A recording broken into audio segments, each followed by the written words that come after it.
જય માતાજી, હર હર મહાદેવ બધાઈને. જય માતાજી, હર હર મહાદેવ. કેમ છો બધા? તો આ તમને સીન જોઈને લાગ્યું તો હે કે અમે ક્યાં આવ્યા? અમે મઢડા આવ્યા. હું તેજલ છે ને અમારી ફ્રેન્ડો આવી, અમારી ફ્રેન્ડ્યું. મારી માની તો આજ નથી આવ્યા કોઈ. તમે જોઈ શકો છો મઢડા બધા સીન. એ દિન મારું સપનું હતું અહીં આવવાનું, સાકાર થઈ ગયું.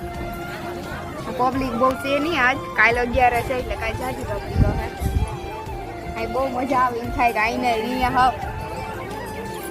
હાલો અમે દર્શન કરવા નથી ગયા, હજી નારિયેળ અને સુંદડી ને અગરબત્તી ને બધું લીધું. તો હવે અમે અંદર દર્શન કરી આવીએ ને અંદરનો તો આપણે ઉતારવા નથી દેતા વિડીયો, એટલે એ નહીં બતાવીએ તમને. હાલો આવી છે બધું.